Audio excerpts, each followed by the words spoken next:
We live? Hey everybody, Susan Garrett here, live, talking about why sometimes reward-based dog training doesn't work.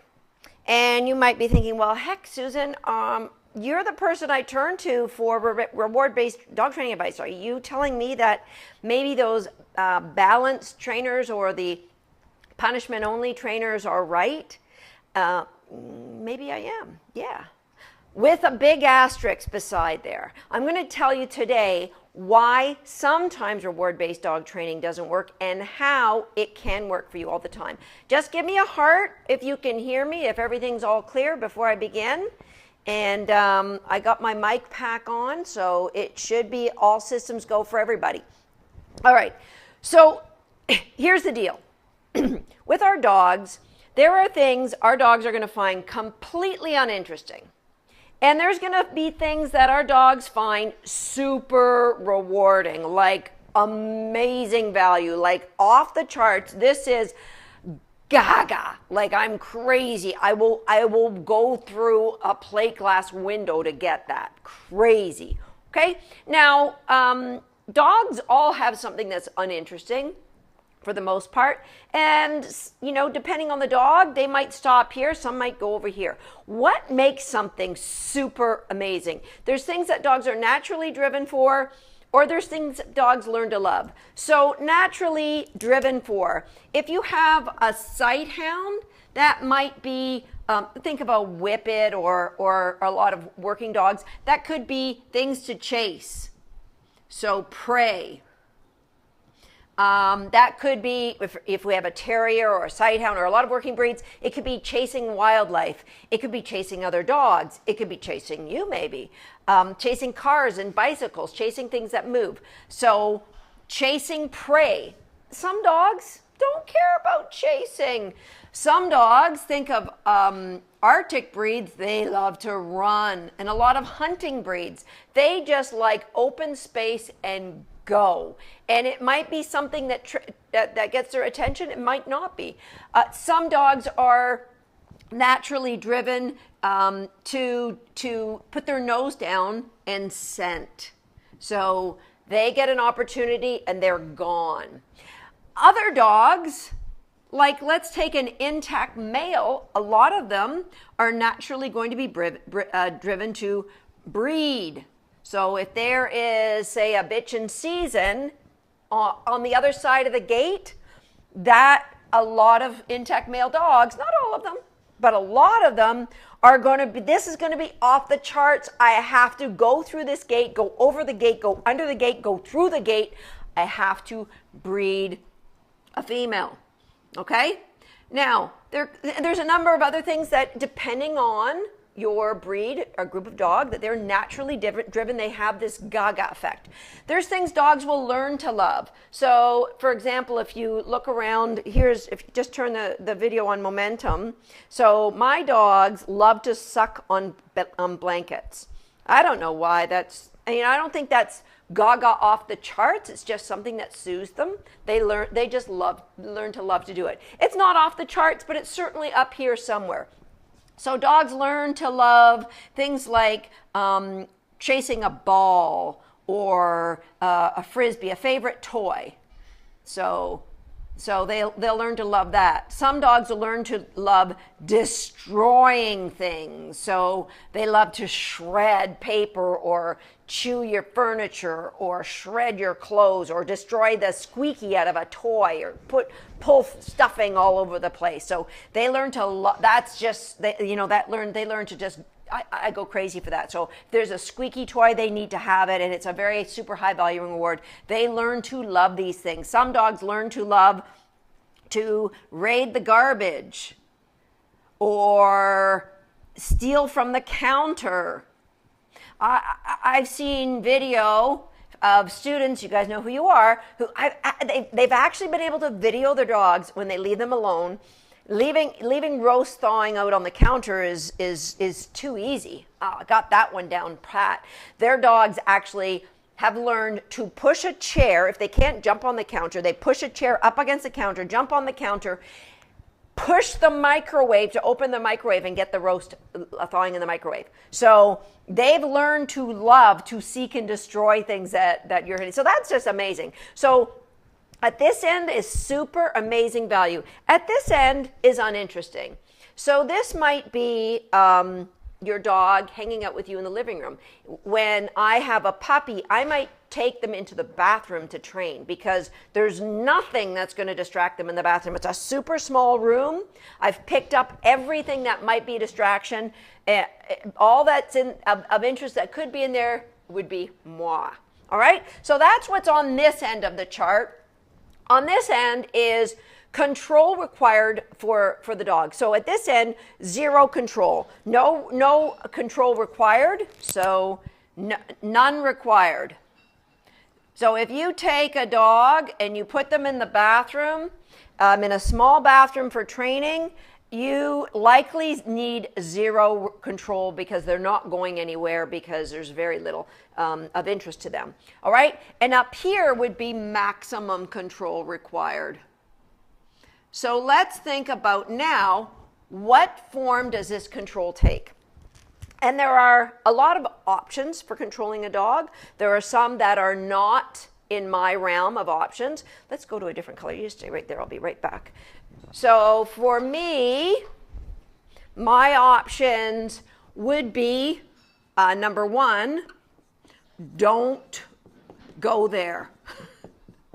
So if I have a high drive puppy, say one of my border collies, I may choose not to go to, say, a fly ball tournament when they're young because it's way overwhelming. All that running and chasing and barking, way too stimulating. So my form of control would be don't go there. Okay? Another form of control would be a collar and a leash. So if you're walking in a place that's slightly greater than interesting, like it's a little bit above getting out of your bathroom, you're walking in a place like it's a quiet park at night and there's nobody out there, collar and leash might be all I need. It could be a head halter. I'm a big fan of head halters used correctly because any dog training tool used inappropriately, including just a regular collar and leash, could be a dangerous weapon. Head halters sometimes get a bad rap, but they are no different than any other dog training tool used inappropriately is a weapon. So head halter and a leash would be another, a higher form of control. All right. For me, the final option would be a incredibly well-trained dog. All right. Now that would be my form of control. Those are my four options that I have for control. Things that I won't use in an escalating way. I'm not a fan of a long line, dragging a long line behind a dog, and that may be another Facebook Live why I just don't use them. I used them, the last time I used one of those was in 1992, so I just don't use them.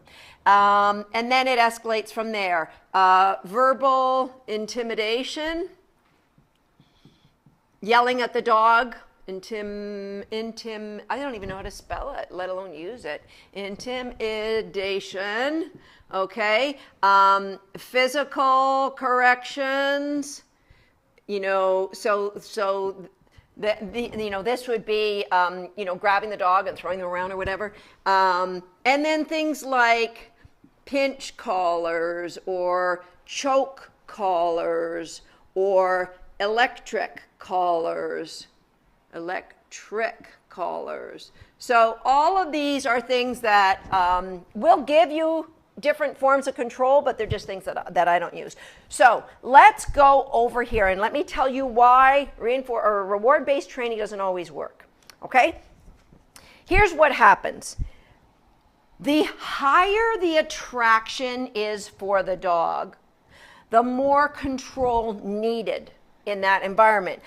So if you take a dog who you have no control over and you give them full access to reinforcement so that, that they're up here, they have full access to reinforcement, you need maximum amount of control in order to get the dog to stop doing what they're doing or to come back to you, get out of the way of a car, whatever it is.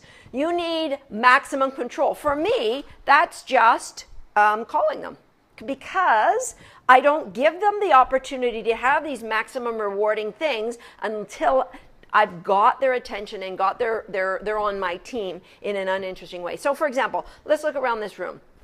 So we've got, just come on over here, Kenty. You've got two dogs playing over here. That's reinforcing. I've got, look at here, I got a bowl of treats. I was training Swagger earlier today. There's a bowl of treats on the floor. There's squeaky toys all over the floor. My dogs recognize that, so I don't have to say, hey, get out of there, correct them or anything. They recognize that those things are things that they get with me. So they can be all over the floor. It doesn't matter. Their favorite toys, favorite squeakies. The problem happens with reward-based training is when people take a dog that doesn't have any form of control, gives them free rein access to all the amazing things in their life without an attachment to you. They learn they love these things, whether they're naturally driven or they've learned to love them.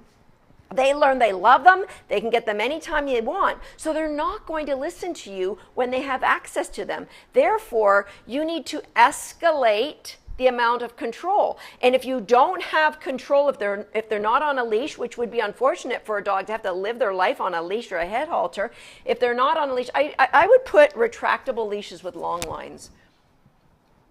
Things that I don't use but will give you some form of control. Tractable. So if you need more control when those things are around. I don't need control when my dogs are around these things, because I know that I've attached the value to me, transferred the value, and that's another process. So what do you do now? So what I do is, if I've got, let's say I get a new puppy or I bring in a rescue dog, I don't give them this level. I give them freedom. They have complete freedom when things are uninteresting. So if it's just me and them in the house, but if it's myself and this new puppy or rescue dog and another dog, they don't get complete freedom. I might use an X pen. There's another form of control. A crate is another form of control. That would be under the area of don't go there. So we have crates and baby gates. These are in the house, doors, and X pens, things like that. Okay? So I don't give the dog the freedom until I've attached the value of all these amazing things to me. Reward-based training falls down. It doesn't work when people give them all this freedom, and then the only thing they have left to stop the dogs going after them is higher level punishment, like control or correcting them or screaming at them. So the way that you're going to get this is rein it all back in. Don't allow the dog to have access and freedom in uninteresting areas, in your backyard, again, I'd start in a small bathroom. Giving them more and more freedom when you've attached the value of what they want to you. That's a big catchphrase that we use at CS Dog Training is transfer the value. So the value of all of the toys that my dogs love, the food that my dogs love, has been attached to me. Does that mean my dogs get nothing when I'm not around? I decide what, and it won't be any of these things, but what moderately reinforcing things can my dogs have access to that I really don't care? So they can play with each other. Again, once I've established a relationship with a puppy, they can have free rein to play with the other dogs in the house. Just turn the camera on these two kooks in the corner here, Canty. You can see them playing. So my dogs love to play with each other. I don't mind. They're competition dogs, but you know what? They're family pets first and foremost. So they're allowed to play with each other. Swagger's got a toy in his mouth there. He's watching the action. So my dogs are given access to things that won't, in my opinion, hurt them as a family pet. That's my number one priority. And number two is competition with me. So I'm not going to give them access to chase wildlife because that's going to hurt their ability to be a great family pet, because they could get hurt. Therefore, they're going to have to live their life on a leash, and I don't want that. I want my dogs to have the maximum freedom, the maximum enjoyment, the maximum engagement from me. And it happens when you step your dog through this process. Okay, so if you want to have success, keep it to the uninteresting. Introduce the interesting only when it comes through you. So you get this transfer of value. How to get that transfer of value? We have a Facebook group. It's called Free Dog Training Workshop. And throughout the year, I'll give free workshops. Right now, we actually have one on recallers. So you can go and become a member of this free workshop and learn more about this. This is, our program's recallers is all about how to transfer value. That's the one that we have right now for family pets or Foundation for Competition Dogs. Things like my program, Handling 360, Agility Nation, all those programs teach you, depending on what your interest is it agility or is it family pet, on how to transfer the value from the uninteresting so that your dog has access to the most enriched life possible, all through going through you. That's it. So yes, it is possible to use reward-based training, in our case, game-based training, and give your dog maximum freedom and get maximum control if you do it right and you don't give them that unabashed freedom to begin with. Now, if you've already started there, you can rein it in and start all over. It's possible. It's never too late. You flip this up. This is a great quote. Although no one can go back and make a brand new start, we can all start now and make a brand new ending. That's a quote by Mr. Bard, B-A-R-D. I think he was a Scottish novelist. That's it for today. Have a fantastic Sunday, guys. Question? Yes. Someone was asking why you prefer collar than harness. Why do I prefer a collar than a harness? Time and place for all tools. So will I use a harness? I will use a harness when my dog has response to me on a collar and head halter, because I want to be able to control that, where that dog is focused. So if I've got a harness on and my dog inadvertently sees one of their high value rewards, they're going to be pulling and pulling and pulling. If you know anything about creating drive in a dog, think of protection dogs, Schutzhund dogs, police dogs, flyball dogs. We pull them back from what they want and drag them away from it. That makes them want it more and more and more. So when you have your dog on a harness, that's exactly what you're doing. When I have my dog on a head halter, I just redirect them, walk away, let go of the head halter, give them a choice. Do you want to look at that? Or do you want to engage with me? Engage with me, that's a really good choice. So once we've worked through that place, a harness is a great thing, but every tool has a place. So I will occasionally use a harness, but for example, my dog is recovering from a shoulder injury right now. Harness would be the worst thing for him. Luckily for me, he learned early on in life that it's not a big deal wearing a head halter. Having said all that, a head halter isn't something you ever just slap on a dog, because and I liken it to a seatbelt. It's uncomfortable. Dogs don't like it. And we can explain to them that it's for it's something that's a tool that we use like a seatbelt.